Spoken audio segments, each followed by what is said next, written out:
Rinaldi dihadirkan di persidangan permohonan PK 7 terpidana, dan sangat luar biasa di mana Rinaldi secara terbuka dan secara publik menyampaikan apa yang pernah dialami pada tahun 2016, di mana Rinaldi tidak ada gentar, tidak takut belak-belakan di sidang permohonan PK 7 terpidana dalam kasus Vina dan Eki di Cirebon. Nah, di sini sangat membuat atau sangat miris mendengarkan apa yang disampaikan Rinaldi. Mungkin kita semua merasakan tangisan Rinaldi pada saat menyampaikan hal-hal yang dialami pada tahun 2016. Lalu saudara setelah menurunkan Eka Sandi, saudara dengan Saka pergi beli bensin. Nah, terus apa yang terjadi sesudah balik? Coba ceritakan. Pas saya berbalik itu udah mau nganter motor itu udah lihat pemukulan. Kakak-kakak saya udah dipukulin di situ. Saudara lihat? Saya lihat. Dipukulinnya di mana? Ya dipukulin aja. Di dalam mobil atau di luar mobil maksudnya? Saya lihat kakak-kakak saya di belakang mobil udah dipukulin. Ada luka? Ya, pas sebelum situ belum pada luka. Belum pada luka? Iya, pas luka itu udah di Polres saja. Oke, terus ceritakan, silakan. Pas itu ya yang saya juga nggak tahu, langsung dipukulin aja sama Saka Tatal tuh, suruh masuk. Ya akhirnya saya digeret-geret, saya masuk sama Saka Tatal itu, ya di dalam mobil juga saya udah dipukulin. Dipukulinnya bagaimana? Pakai tangan, tonjokin. Saudara? Iya. Yang lain saudara lihat juga ditonjokin? Lihat. Oh, yang memukulnya siapa? Saudara lihat? Ya itu rekan-rekannya Pak Rudiananya. Pak Rudiana, rekan-rekan? Ya, rekan-rekannya. Saudara kenal waktu itu Pak Rudiananya? Enggak kenal. Nggak kenal? Nggak kenal. Saudara tahu itu rekan-rekan Pak Rudiana dari mana? Pas nyampe Kanit itu, itunya saling memanggil. Orang dua rekan Pak Rudiana itu saling manggil. Oke. Manggil A, manggil E. Aris gitu. Kalau Pak Rudiananya ikut memukul nggak di mobil? Pertama itu nggak ngikul, cuma nyampe Polres mukul. Pas sampai di Polres mukul? Mukulin. Oke, saudara akhirnya masuk ke mobil. Ya. Terus dibawa kemana? Ke Polres. Di Polres? Ya, lalu sampai di Polres apa yang terjadi? Saudara bisa ceritakan? Masuk gerbang dulu, berapa langkah saya turun, saya suruh jalan bebek semuanya, kakak-kakak saya. Habis jalan bebek itu ada polisi 10 pada jejer itu pada mukulin, pada nendangin. Sampai Kanit itu saya udah dipukulin itu udah pada berdarah, udah diinjek-injek muka saya pakai sepatu. Jadi sebelum ditanya apa-apa itu dari mobil turun itu saudara sudah dipukulin? Sudah dipukulin. Belum pernah ditanya apa-apa? Belum. Saudara juga nggak tahu kenapa dibawa ke polisi? Iya, nggak tahu. Di kantor polisi saudara juga tidak tahu ya? Tidak tahu. Jadi langsung sampai sana sudah dipukulin? Sudah dipukulin. Ah, terus apa yang terjadi sesudah itu? Saya suruh masuk ke Kanit. Masuk ke Kanit? Iya. Ke unit mana? Kurang tahu kalau unit apa itu, semuanya ditutup semua, dibalik semua. Oh, dibalik semua. Iya. Apa yang terjadi saudara alami di sana? Ya sama, dipukulin. Cara pukulnya dan bagaimana, apa yang saudara alami, bisa detail saudara ceritakan? Ya masih di Kanit itu masih dipukulin, masih ditendang, masih ditanya-tanya kamu mau bunuh dan mau kosa, dan saya kan tidak tahu-tahu, disuruh ngaku. Terus? Saya nggak tahu, bilang aja nggak tahu, akhirnya dipukulin terus sampai remuk. Nah terus? Ya sampai malam Pak dipukulin tuh Pak. Ya terus?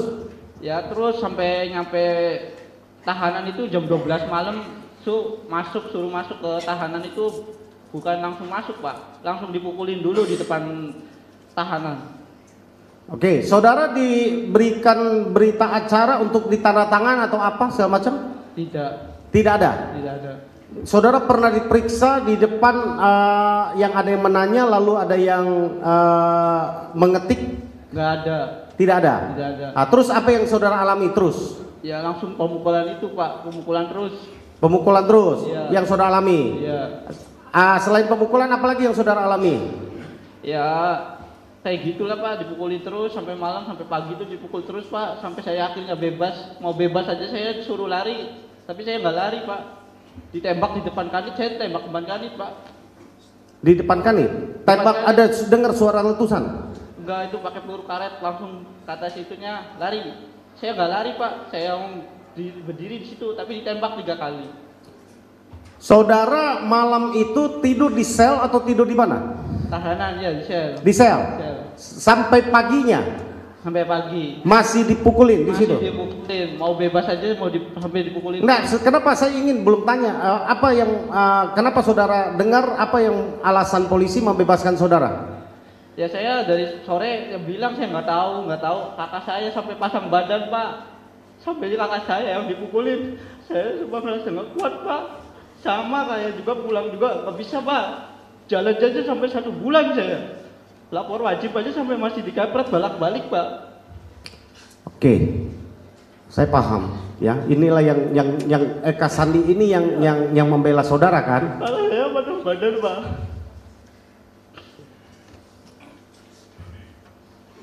Tidak apa-apa saudara saksi, keluarkan apa yang saudara alami. Inilah tempatnya saudara ingin mengutarakan apa yang saudara alami, karena ini persidangan. Sampai saya, kakak-kakak saya semuanya tidak tahu pembunuh dan pemerkosa itu Pak. Sampai ya Allah dihukum, sampai dipukulin, sampai kayak gitu, sampai remak Pak. Sampai 1 bulan saya juga baru bisa jalan. Rasa rindu Pak sama kakak Pak. Aduh. Kakak saya ya Allah sampai kepala dipukulin, sampai gembok, sampai dihidupin, sampai air kecil 1 gelas. Saya masih ada di situ Pak. Sampai akhirnya saya bebas itu, pulang dari kanit, jalan itu Pak. Udah gak bisa jalan, sampai digotong royong sama bapak saya sama kakak sangat fatal. Sampai mobil, sampai 8 polisi satu itu, sampai saya diomong maling sama warga itu Pak. Maling apa? Padahal saya bukan maling, bukan pembunuh. Tapi saya remuk dipukulin sampai polisi, sampai saya gak punya salah Pak. Oke. Terus saudara jam berapa diberitahu saudara disuruh pulang besoknya? Ya pas siang pagi itu masih dipukulin Pak, masih dipukulin. Pas jam 12 itu saya udah dipisah, udah dimasukin kanit. 1 saya diambil, tapi 1 itu saya masih di kanit itu masih dipukulin Pak. Masih dipukulin terus suruh ngaku. Saya yang bilang nggak tahu, saya nggak tahu itu. Orang mati apa saya juga nggak tahu, tapi tetap dipukulin, disiksa sampai akhirnya nggak bisa apa-apa dan saya udah nggak bisa jalan atau nggak bisa diri, saya di situ ditembak di ide. Akhirnya saya bebas Pak sore. Saudara masih ingat siapa yang memukuli saudara dari Masih sore? ingat, Pak. Siapa Masih aja? ingat. Coba sebutkan. Namanya Haris Papua sama Gugun. Kalau yang di dalam depan sel itu yang pakai gembok itu saya nggak kenal Pak. Itu Saudara di kepalanya digebok juga? pakai gembok Pak. Berdarah? Berdarah. Ada Pak. bekasnya? Ada Pak. Coba lihat, kita lihat sambil. Bisa majelis? Kita. Nah, silakan. Maju.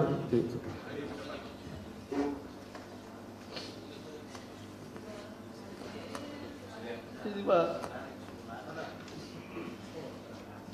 Ya udah banyak rambutnya Pak. Udah banyak rambutnya. Sini Pak. Oh, di depan.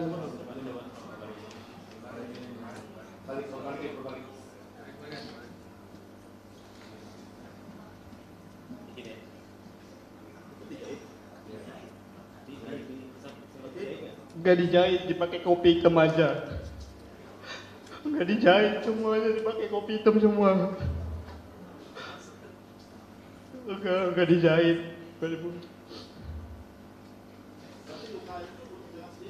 Iya, semuanya Pak dipukul sama gembok. Saudara waktu dipukulin, saudara sudah kenal ada namanya Pak Rudiana? Nggak kenal sama sekali. Sesudah belakangan saudara tahu sekarang Pak Rudiana? Tahu. Sekarang sesudah Anda tahu mukanya Pak Rudiana, masih ingat? Ingat Pak. Sesudah ingat, saudara pernah dipukulin oleh orang tersebut yang saudara ingat? Sekarang ini fotonya? saat itu? Tapi kayak nggak saya ngerasa sakit itu sama orang dua itu, Pak. Saudara usia berapa tahun 2016? 15.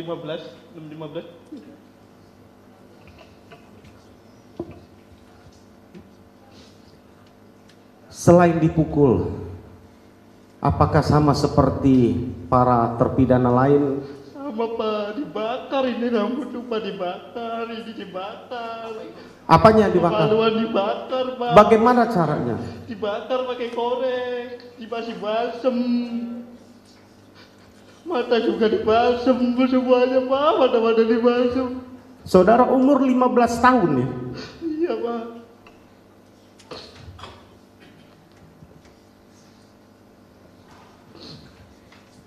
Terus apa lagi yang saudara alami? Ya, rasa sakit, Pak. Rasa sakit sebulan itu sampai kayak, ya Allah, bener-bener saya tuh kayak udah masuk neraka, Pak. Sampai kayak, ya Allah, kayak gimana rasanya. Masih mending saya mati daripada saya dipukulin polisi terus, Pak. Ketika saudara dibebaskan pulang besoknya, dijemput oleh siapa? Kakak bapak saya sama kakak. Berarti apa yang dialami saudara itu dilihat juga oleh orang tua saudara, oleh yang menjemput itu. Ya bapak saya sampai ngomong, Pak, saya yang dari bapaknya aja gak pernah mukul sampai kayak gini. Ini orang lain nggak ngasih jajan, nggak ngasih makan sampai mukulin sampai segininya. Bapak saya gak pernah mukul kayak gini, aduh. Saudara berobat nggak sesudah keluar itu? Ada berobat ke klinik atau ke rumah sakit? Enggak, Pak, di rumah aja, Pak. Diapain? Pakai air hangat. Saudara luka begitu itu saudara tidak berobat ke dokter, ke klinik mana? Tidak, Pak, di rumah. Saudara melihat, boleh kami tunjukkan Pak Jas? Bisa ke depan, Aldi? Saudara lihat nggak foto-foto itu, apakah betul mereka para terpidana itu saat itu? Iya, ini kakak saya, ini Hadi, ini Supri, ini Jaya. Itu diperlihatkan sama siapa itu foto itu? Gak tahu. Pas kapan diperlihatkan? Saudara lihatnya pas di mana itu? Gak tahu, kalau yang ini foto yang ini gak tahu. Maksudnya saya tahu baru sekarang di TikTok itu. Baru saudara lihat baru sekarang? Iya. Yang foto ini? Ya maksudnya tahun 2016 juga saya udah pernah lihat sampai kayak gini. 2016 pernah lihat? Pernah lihat, Di pernah mana? keluar di TikTok itu. Ini masih agak bener. Pas saya pulang itu belum lebih hancur dari ini, Pak. Lebih luar dari ini, Pak. Oke. Ada pertanyaan tentang foto ini? Cukup? Silahkan. Saudara saksi, saya ingin melanjutkan. Yang foto yang saudara lihat tadi, apakah saudara sebelum meninggalkan Polres Kota Cirebon, kondisi mereka seperti begitu atau bagaimana kondisi mereka? Hancur, Pak. Lebih parah dari ini? Lebih parah dari itu, Pak. Keesok harinya itu? Iya. Sampai semuanya itu pada jalan pada ngesot, Pak. Semua pada ngesot semua, Pak. Saudara ada yang mendampingi, karena saudara kan umur 15 tahun. Ada yang mendampingi? Penasihat hukum atau dari Bapas atau siapa? Gak ada, Pak. Dari keluarga? Gak ada, Pak. Jadi saudara disuruh pulang itu ada tanda tangan sesuatu atau disuruh pulang aja seperti ini? Disuruh pulang aja, Pak. Terus pernah ada panggilan lagi dari polisi? Cuma lapor wajib aja pas Senin Kemis. Berapa lama itu? Itu 1 bulan masih digaplok balik-balik saya, Pak. Masih dikepret balik-balik di kanit gitu, Pak. Saudara waktu di persidangan dihadirkan nggak? Pernah sekali, Pak. Di sidang siapa? Di sini Nggak, di atas nama siapa? kakak-kakak saya ini, Pak. 6-6-nya ini? Iya. 7 ya sama Iya. sama Sudirman itu? Iya. Hadir ya? Hadir. Yang Saka juga hadir? Hadir. Terus saudara ceritakan yang ini? Ceritakan sejujurnya, Pak. Terus Setahu saya, Pak. tanggapan dari majelis saat itu? Gak ada, Pak. Saudara udah ceritakan kayak begitu, tidak didampingi Bapas, tidak didampingi penasihat hukum, kondisi saudara babak belur, yang menyaksikan sesudah keluar dari saudara keluar dari tahanan, masih berapa lama saudara berobat dan tidak bisa beraktivitas? Ya sebulan setengah itu saya baru Pak bisa jalan-jalan.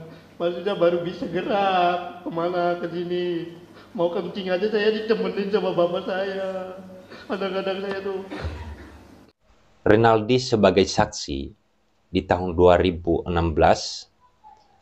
kemudian sebelum jadi saksi, orang yang tidak tahu atau tidak mengerti apa-apa ditangkap di jalan, kemudian dibawa ke mobil dan dibawa ke Polresta Cirebon.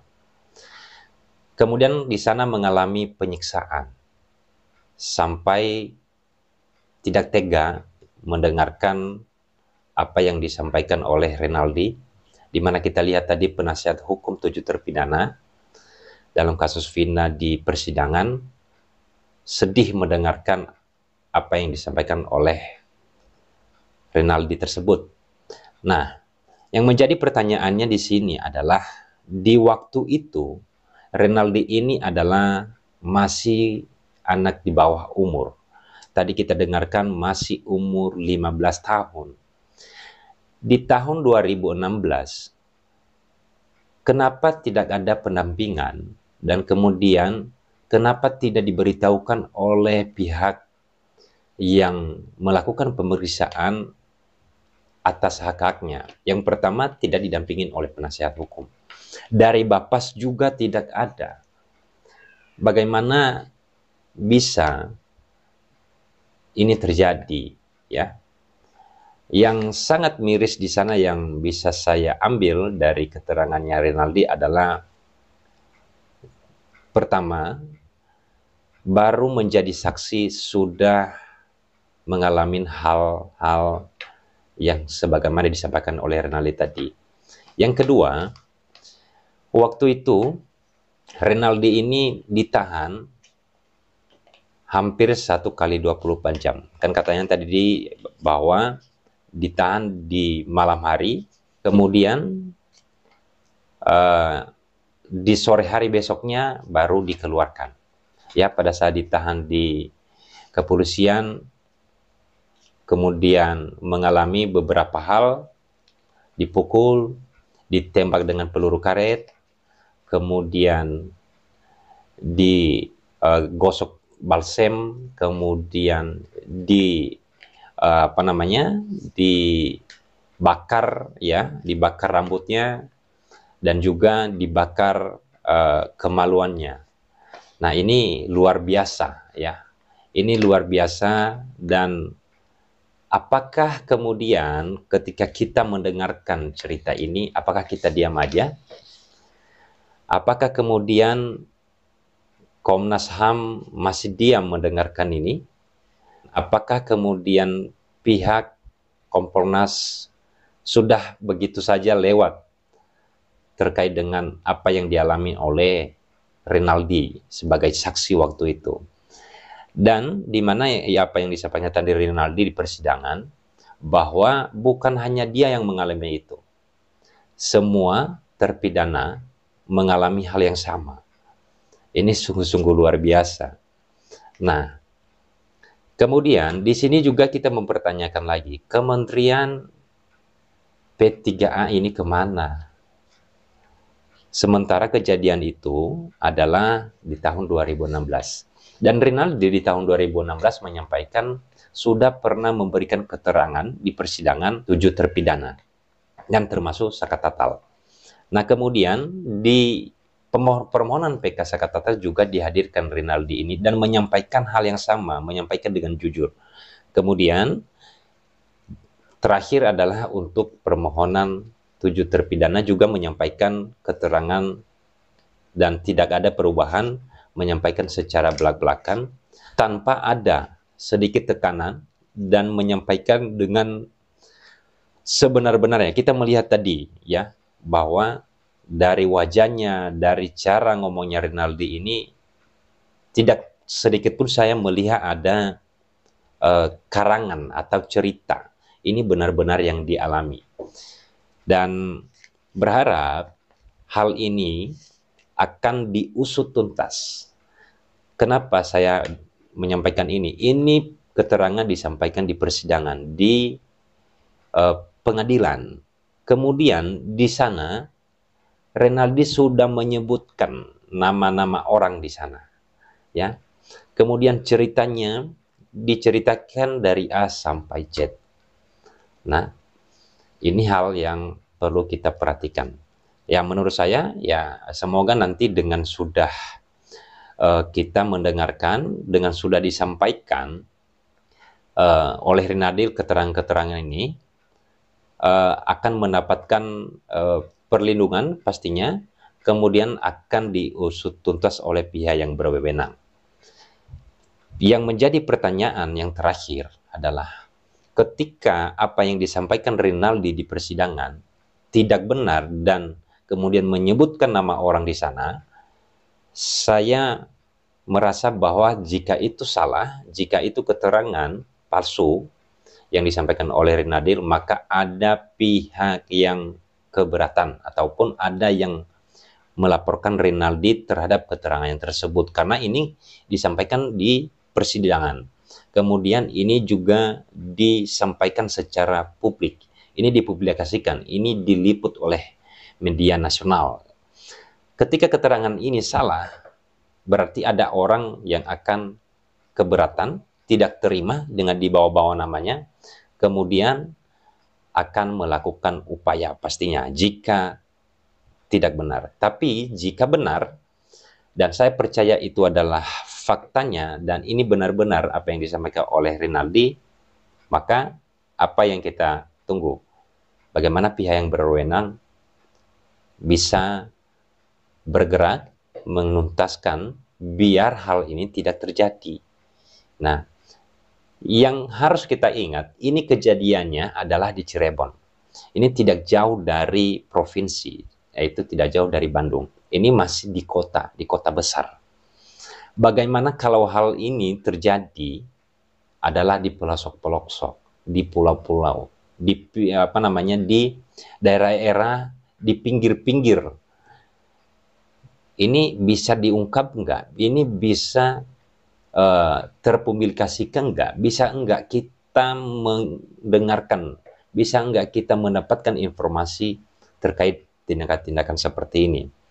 Lah, saya yakin ini saja masih di kota besar, tetapi barulah terungkap sekarang. Dan itulah keberaniannya Rinaldi. Saya merasa bahwa Rinaldi sangat-sangat siap untuk menerima apapun konsekuensi atas apa keterangan yang disampaikan. Disampaikan kenapa? Karena sudah benar-benar tidak tahan lagi, sudah tidak kuat lagi sehingga menyampaikan curhatan apa yang dialami di persidangan. Mari kita tunggu untuk kemudian dituntaskan terkait hal ini, karena kita jangan fokus dengan kasusnya saja. Karena sudah banyak saksi-saksi fakta yang menyampaikan bahwa kejadian meninggalnya almarhum Eki dan almarhumah Vina itu adalah kecelakaan. Ini tidak bisa dipungkirin lagi. Dan saya yakin putusan Mahkamah Agung atas permohonan PK ini adalah diputus bebas. Saya yakin sekali. Dan kita jangan fokus, kenapa saya tadi menyampaikan bahwa jangan kita fokus dengan kasus meninggalnya almarhumah Vina dan almarhum Eki. Karena ternyata di balik perkara ini, prosesnya banyak hal-hal yang seharusnya tidak diterima oleh para saksi dan juga para terpidana. Semoga ini dituntaskan sampai selesai, sampai tuntasnya masalah ini dengan menguntungkan, dengan memberikan sanksi kepada pihak yang melakukan pelanggaran dalam proses itu. Saya yakin ini akan diperhatikan dan tidak terlewatkan. Mari kita tunggu, semoga segera kita mendapatkan informasi yang baik dan bagus. Terima kasih, sampai jumpa.